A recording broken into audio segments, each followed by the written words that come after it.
Hello friends, welcome to my channel Deep classes, जिसमें हमारा आज का टॉपिक है हीरा डोम की अछूत की शिकायत कविता में अभिव्यक्त दलित चेतना के पहलुओं को स्पष्ट कीजिए। आज के वीडियो में हम इस क्वेश्चन के आंसर को जानेंगे, लेकिन उससे पहले आपने अभी तक हमारे चैनल को सब्सक्राइब नहीं किया है तो इसे सब्सक्राइब कर लें, जिससे हमारे आने वाले वीडियो के सभी नोटिफिकेशंस आप तक पहुंच सके। तो चलिए बिना देरी किए आज का वीडियो स्टार्ट करते हैं। कवि ने अछूत की शिकायत कविता में दलित चेतना के मुद्दों को बड़ी ही निर्भयता से प्रस्तुत किया है। कवि डोम ने इस संपूर्ण कविता में समाज व्यवस्था, जाति संरचना, धार्मिक प्रभुत्व, सामंती अन्याय व दलितों को अस्पृश्य मानकर बहिष्कृत प्रकट किए जाने की मानसिकता को उजागर किया है। वह ईश्वर यानी भगवान को कटघरे में खड़ा करते हैं।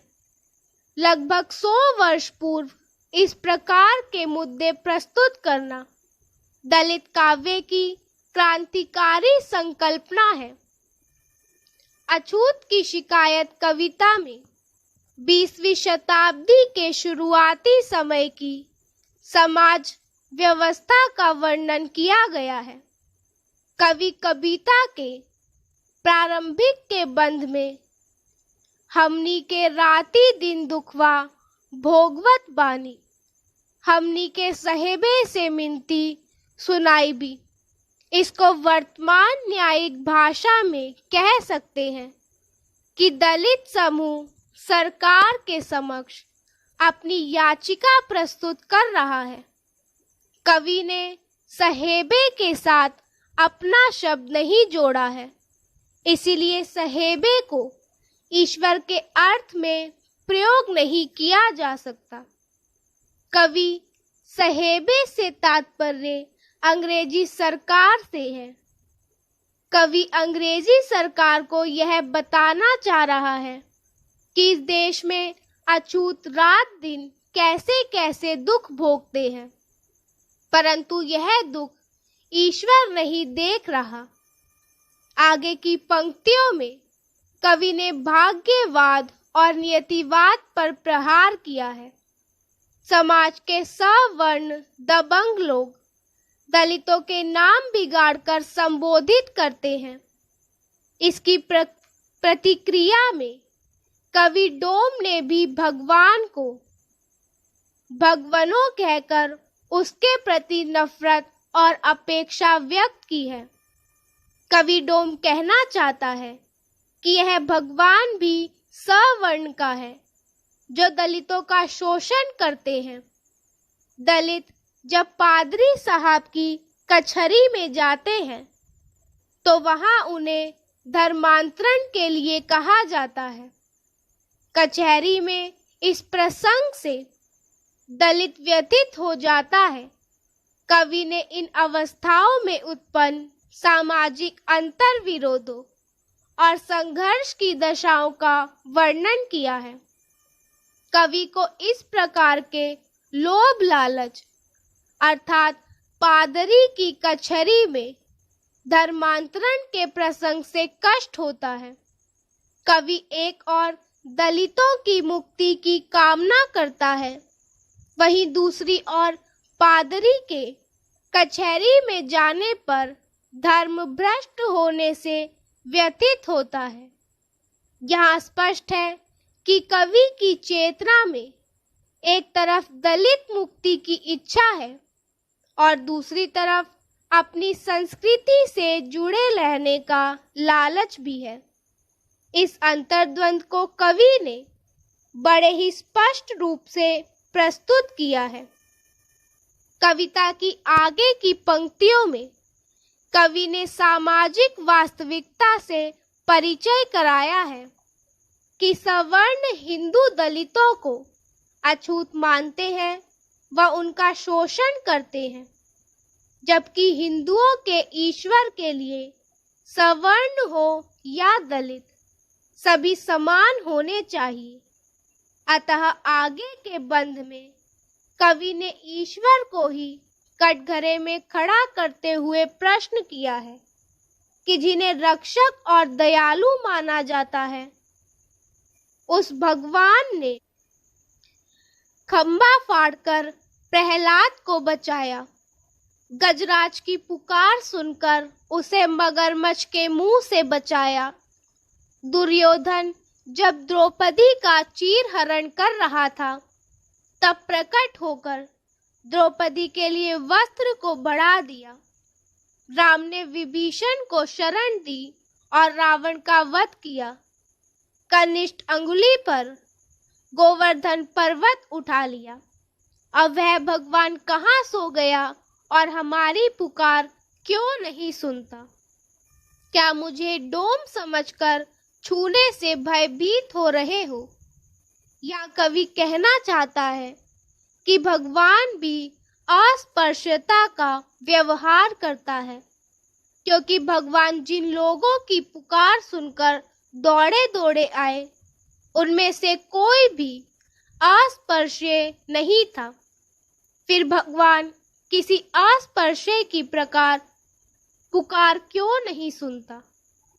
कवि कहता है कि डोम केवल अछूत ही नहीं, शोषित भी है।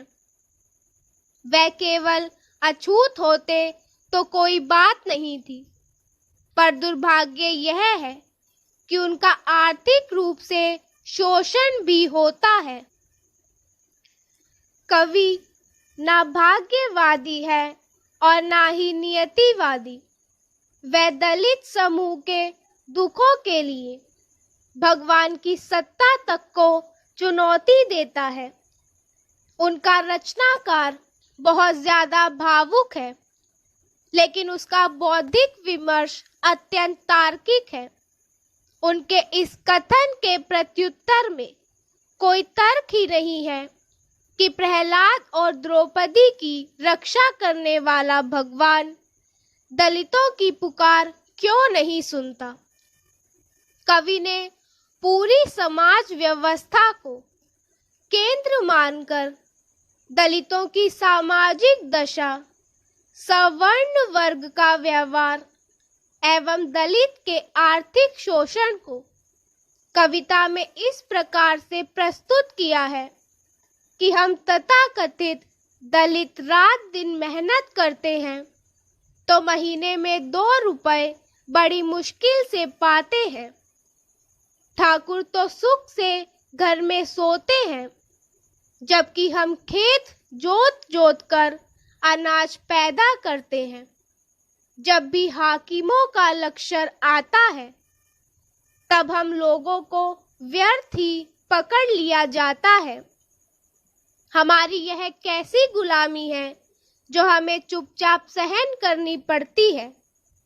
उस समय इन्हीं दलितों को साफ सफाई और अन्य कार्यों के लिए पकड़ लिया जाता था तथा ये कार्य उन्हें ही करने पड़ते थे। कवि ने इस पीड़ा को प्रकट किया है।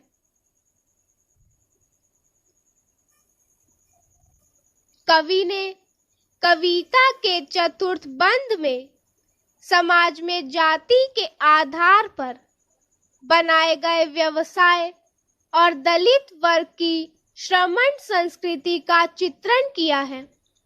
योग्य होने के बावजूद भी दलित को जाति के कारण निम्न स्तर के कार्य करने पड़ते हैं।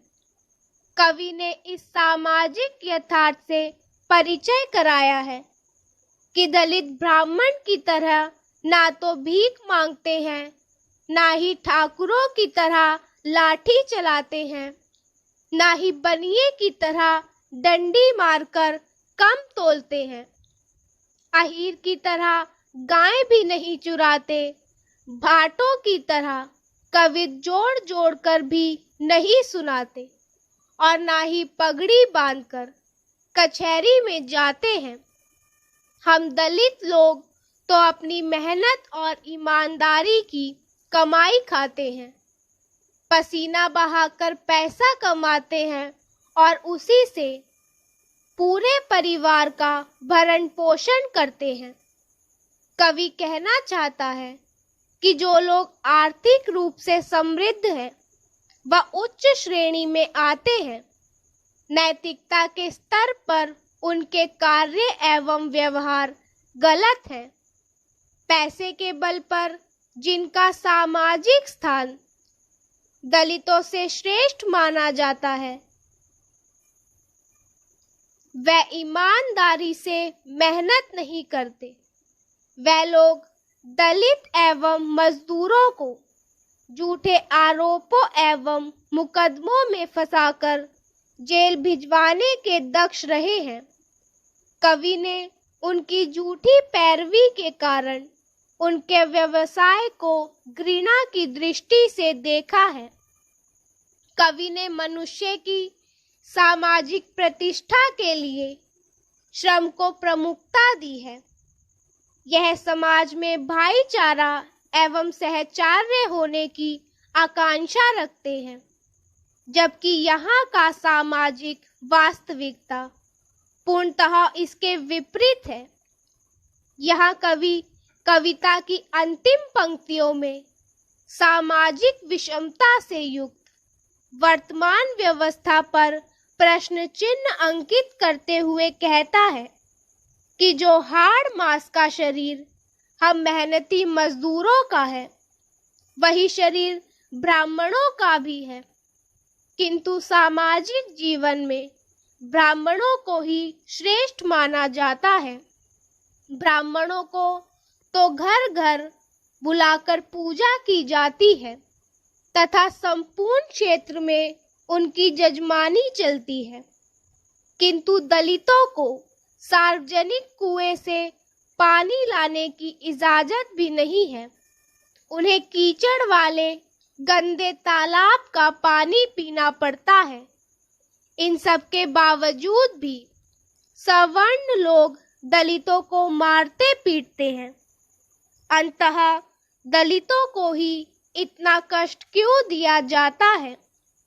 कवि सामाजिक जीवन के अंतर विरोध व दलितों के साथ होने वाले छुआछूत के व्यवहार को बड़ी ही स्पष्टता से प्रस्तुत करता है। कवि समझ ही नहीं पाता कि यह कैसी सामाजिक व्यवस्था है जिसकी आर्थिक विषमताएं तो ज्ञात होती है, लेकिन समाज ऊंच नीच की क्रूर असमानता पर क्यों प्रतिष्ठित है। कवि अपने अनुभवों के आधार पर समाज को जीवन के यथार्थ से परिचित कराता है। वह तुलनात्मक एवं तार्किक पद्धति से मानवता का वर्णन करता है। कवि ने कहा है कि यहाँ की स्थिति ही ऐसी है कि दलित को देश के किसी भी क्षेत्र में गांव की सार्वजनिक संपत्ति से बेदखल कर दिया जाता है। आर्थिक साधन संपन्न एवं मानवीय अधिकारों से वंचित किया जाता है। यदि कोई दलित सार्वजनिक कुएं या तालाब से पानी लेने का प्रयास करता है तो उस पर सवर्ण जातियों एवं प्रभुत्वशाली वर्गों द्वारा प्रहार किए जाते हैं। सामाजिक रूढ़ियों और परंपराओं को वैज्ञानिक आधार पर निरस्त करने के बावजूद भी उनको दोषी माना जाता है। सामाजिक विधान बताकर उन्हें मार दिया जाता है। इस प्रकार कवि ने सामाजिक जीवन में श्रमिक दलितों पर होने वाले अत्याचार, भेदभाव और शोषण के मुद्दों को प्रकट किया है। तो इसी के साथ हमारा आज का वीडियो यही खत्म होता है। वीडियो पसंद आया हो तो वीडियो को लाइक एंड शेयर करें और हमारे चैनल को सब्सक्राइब करें। Thank you for watching.